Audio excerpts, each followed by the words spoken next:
istəyirəm ki, 2 il bundan qabaq bax bu torpağa izdihamla qoyulan balasını necə dəfn etdikləri kadrlar şəklində səhər açılandan gözünün önündən getmir. Odur ki, istəyirəm elə ilk öncə bir-iki kəlmə də olsa onun səsini eşidək, daha sonra da sıra ilə şəhid analarımızı daha yaxından tanıyaq. Bu tədbirdə iştirak edelim. Bu tədbir ziyarətində iştirak edelim.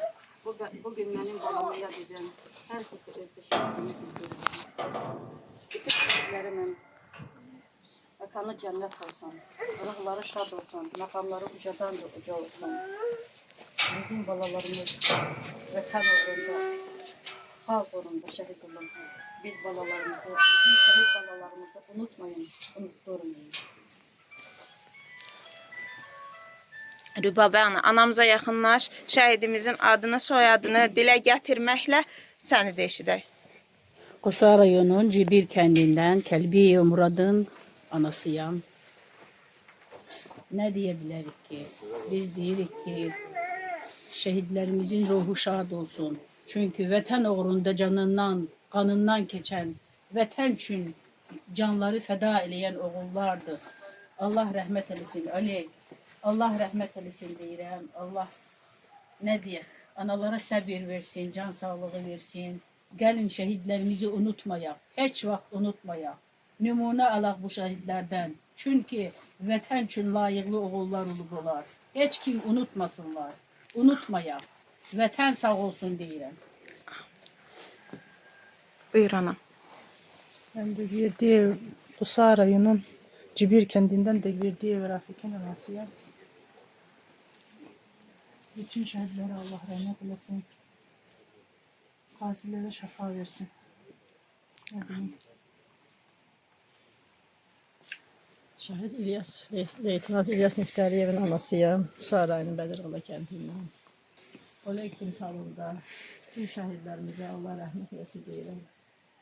Binati anaya, Qılıc atasına, anasını, bacılarına, bütün şəhid ailələrinə Allah səbir versin. Yerləri cənnət olsun, ruhları şad olsun şəhidlər. Amin. Ben Qusa rayonu Yeni Hayat kendinden Ağayev Ağa'nın anasıyam. Hadi. Allah sabır versin. Qusa rayonunun Hilkendi şəhidi Xəncəlo Ümidin anasıyam. Allah Alegin anasına Allah sabır düzün versin. Tüm şəhidlərə Allah rəhmət eləsin. Qazilərə də can sağlığı versin. Ancaq bu şəhidləri unutmayaq. Unutmayaq. Ancaq mən bunu deyirəm. Başqa heç nə demirəm. Buyur anam. Qusa rayonu İmamqulu kəndin şəhidi Murad Məmmədovun anasıyam. Bugün biz bura şəhid Aleg Cəfərovun 2-ci il dönümünə toplaşmışıq. Bizim kəndin nümayəndələrinə, bizim məktəbin bütün müəllim kollektivinə, bütün burada iştirak eləyən bütün şəhid analarına, hamısına minnətdarıq, təşəkkür edirik. Bizim kəndimizin cəmaatı hamısı 5 ildir. O vaxtdan bizim yanımızda olub, bizim dərdimizə, sərimizə şərik olub. Esmira xanım, sizə də təşəkkür edirik. Bütün şəhid anaların, bütün şəhid balalarımızın adına şeirlər yazmışsınız, mahnılar qoşmuşsunuz. Yanında olmuşsunuz şəhid ailələrinin. Təşəkkür edirəm. Allah bütün şəhidlərimizə rəhmət eləsin. Bütün şəhid analarına Allahdan səbir diləyirəm. Çox sağ olun. Qusa rayonunun Piral kent şehidi Hüseyin Kerim'in anasıyam. Alegin timsalında ben bütün şehidlere Allah rahmet eylesin deyirəm. Tinatin anaya da dert ortağımızdır. Allah sabır versin bütün analara, şehit analarına.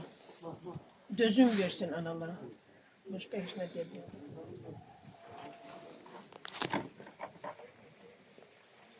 Qusa rayonunun Cibir kəndin şəhidi Nurmət Hocabanın anasıyam. Ölələ birgə hamı şəhidlərə yeri cənnət olsun, ruhları şad olsun, anaları da səbir versin. Sizin canınız sağ olsun, can bismillah. Mən Qusar rayon Çiləgir kənd şəhidi Mayor Sənan Zamanovun anasıyam.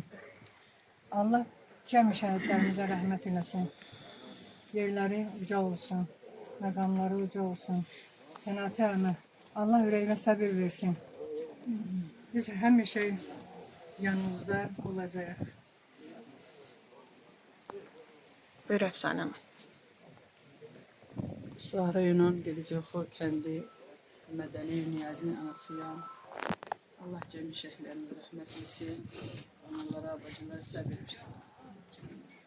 Amin. Qusar rayon Mucur kənd şəhidi Şair Heydərovun həyat yoldaşıyam. Allah bütün şəhidlərimizə rəhmət eləsin, ailələrinə səbir versin.